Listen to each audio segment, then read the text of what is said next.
Selamat pagi, perkenalkan nama saya Megawati Apriani Narida dari Fakultas Keperawatan Universitas Katolik Widya Mandala Surabaya.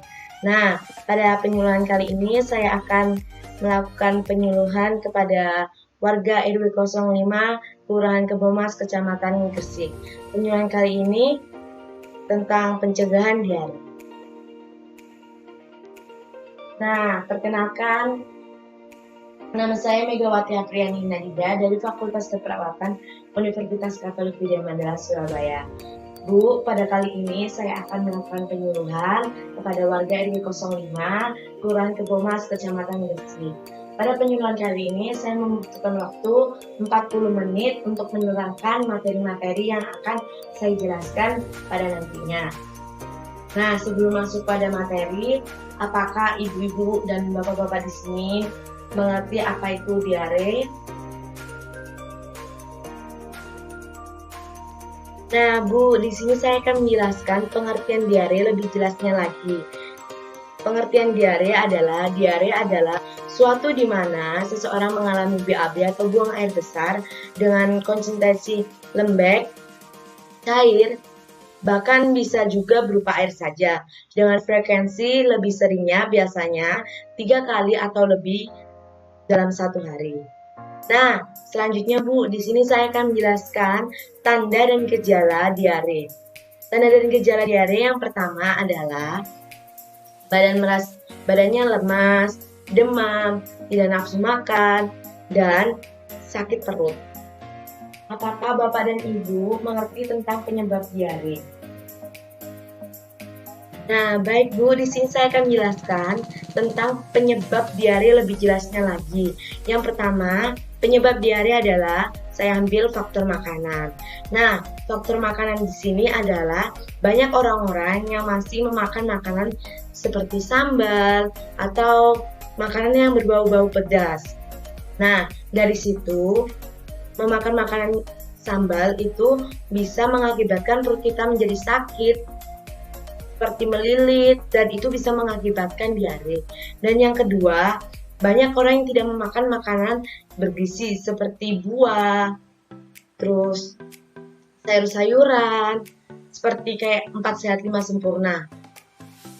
Dan banyak juga orang yang tidak melihat tanggal kadaluarsa pada makanan yang mereka makan.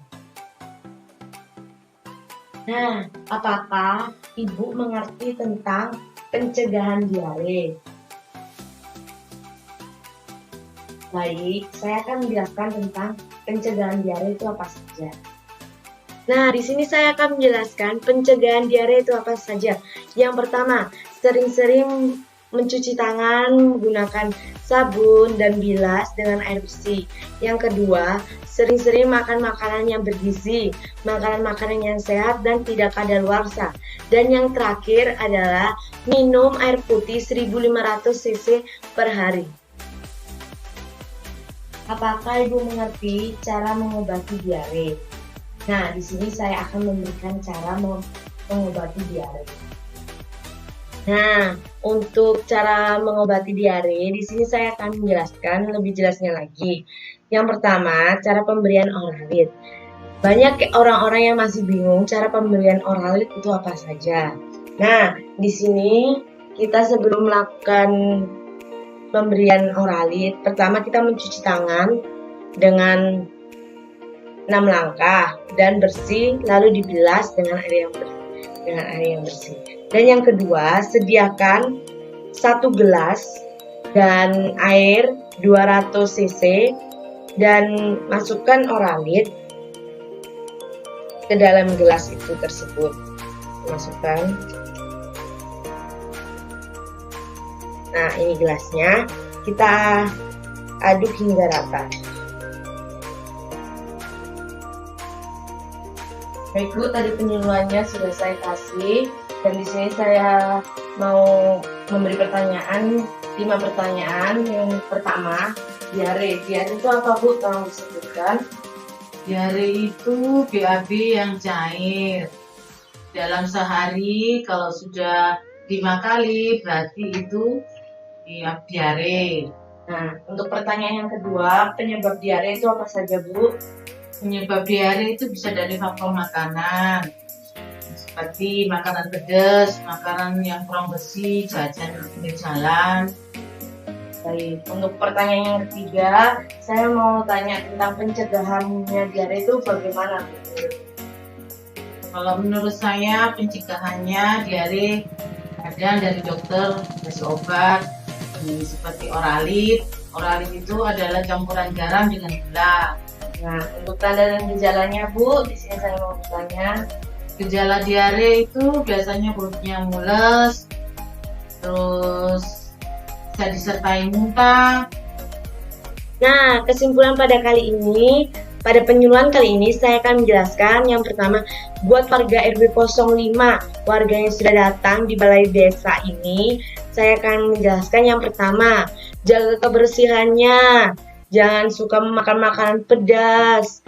Lalu yang ketiga, sering-sering cuci tangan, menggunakan sabun dan bilas dengan air yang bersih.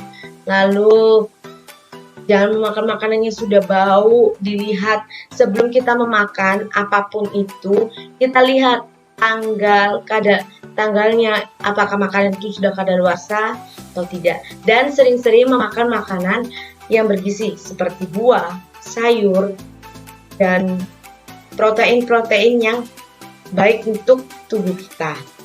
Nah, itu kesimpulan pada saya. Saya akhiri penyuluhan kali ini dan saya berterima kasih pada warga RW 05 Kelurahan Kebomas, Kecamatan Gresik yang sudah berpartisipasi datang ke balai desa ini. Saya ucapkan terima kasih, saya undur diri dan saya pamit. Terima kasih, selamat pagi.